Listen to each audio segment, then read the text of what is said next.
Hola, hola, ¿cómo están? Bienvenidos a una nueva emisión de InfoCoop, este espacio de información semanal y exclusivo de nuestra cooperativa eléctrica, donde conocemos la actualidad, las novedades, la prestación de los diferentes servicios. En la edición de esta semana vamos a hablar del servicio de emergencias que se brinda en nuestra localidad. Principalmente cómo es el funcionamiento de la empresa en casos concretos, cómo es la activación del servicio, qué ocurre con el despacho, cómo funciona y principalmente también cómo se da lo que tiene que ver con derivaciones y traslados en ambulancia a otras localidades. Para eso estuvimos conversando con Cristian Rivarola, él es director operativo de Reemergencias, la base de nuestra localidad y también de Justiniano Posse, y por el otro lado, Agustín Herrera, referente de la base operativa que funciona en nuestra localidad. Sobre todos estos temas nos comentaban lo siguiente.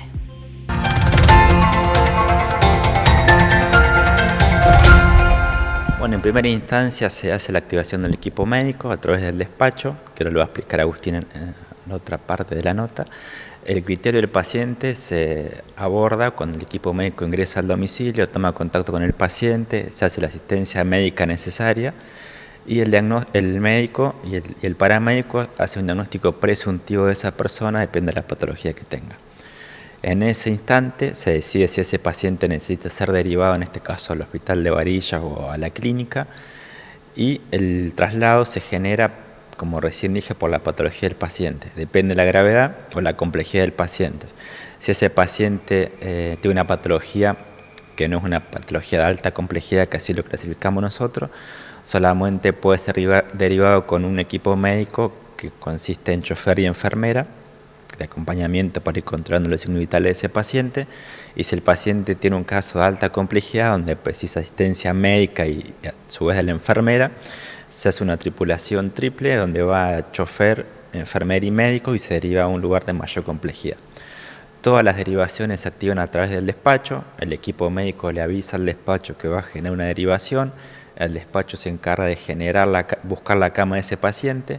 Si tiene obra social, va a una institución privada, y si no tiene obra social, va al hospital público. Una vez que el despacho tiene la cama del paciente, nos informa a los que estamos del otro lado, hacemos el trabajo de organización y operativo, que también donde viene Agustín, que nos encargamos de armar el equipo médico, de controlar de nuevo al paciente, de hablar con los familiares, de explicarle que va a ser derivado. Y esto es un trabajo detrás de la parte operativa, que no se ve, pero que está 24 horas activo a disposición del personal y del socio de Reemergencia. El destino del paciente, es decir, si va a dónde es trasladado, es un poco lo que explicabas, depende de si tiene obra social o no. Es así, cuando nosotros podemos corroborar, ¿sí?, que ese paciente tiene una obra social, se genera la cama en un lugar donde reciban al paciente con su obra social que tenga. Por ejemplo, puede ser Varillas del Garcés o el Policlínico. Si no podemos corroborar porque el paciente está crítico y no se puede corroborar si tiene obra social, directamente a una parte pública que sería el Hospital Regional de Varillas. Pero siempre y cuando se pueda clasificar si el paciente tiene o no tiene obra social, cuando tiene obra social va a la parte privada y si no tiene obra social va a la parte pública, y en base a eso nosotros buscamos la cama de ese paciente. No es que Reemergencia carga un paciente y sale a Varilla y en el camino ve dónde va a ingresar ese paciente. Hasta que nosotros no tenemos una cama confirmada donde hay un médico esperando al paciente, Reemergencia no puede salir con ese paciente porque precisamos una cama que lo esté esperando con la complejidad que ese paciente necesita. Agustín, ¿qué rol cumple, como recién nombraba Cristian, el despacho telefónico? Bien, el despacho telefónico nuestro, para comentar un poquito a la gente, está ubicado en la localidad de Monte Maíz. Ahí está el call center nuestro. Todos los llamados de las diferentes bases de Reemergencias entran a Monte Maíz y a través de una aplicación tipo Handy se le comunica a las diferentes unidades, en el caso nuestro Caricia, Justiniano Posse, Monte Maíz y las otras bases aledañas a la empresa. Y por ahí la gente todavía no entiende cómo funciona el tema del llamado. El tema del llamado va a entrar el llamado, como te repito, a Monte Maíz, donde va a atender una telefonista. Las telefonistas nuestras están capacitadas para recibir el llamado, porque imagínate, recibe un llamado crítico, digamos, va a haber preguntas que por ahí a la gente les molesta, pero bueno, Es información... ¿Qué tipo de preguntas hace el despacho y qué información tengo que brindar ante una emergencia, por ejemplo, para ser más específico? Bien, sí, es muy importante el tema de las preguntas, que la gente muchas veces se enoja, no, porque me están preguntando y no mandan ambulancia. No, que se queden tranquilos a la comunidad, que la ambulancia automáticamente se manda a través de un sistema de alertas.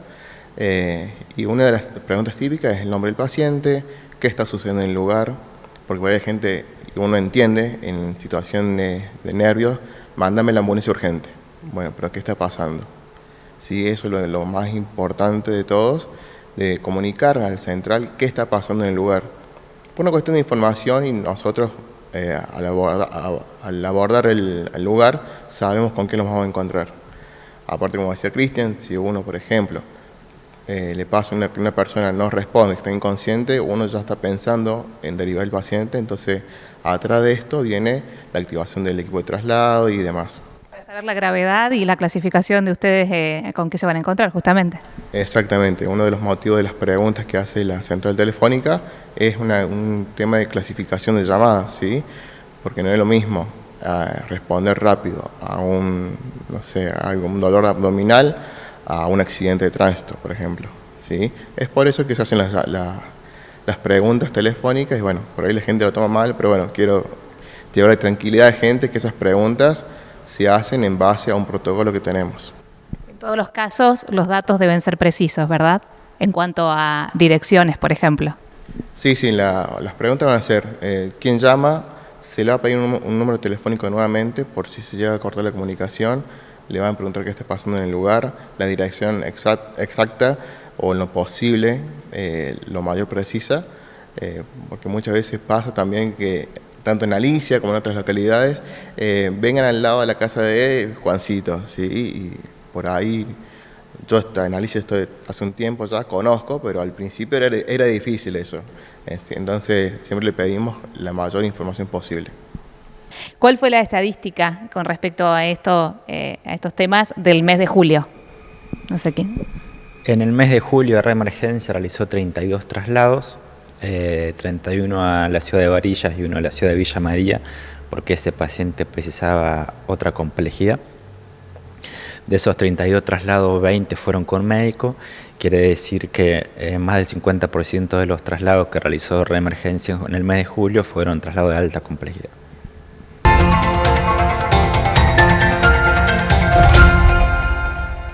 De esta manera le ponemos punto final a la edición de esta semana. Nos volvemos a encontrar el miércoles próximo para conocer más de la actualidad de CESPAL, nuestra cooperativa eléctrica.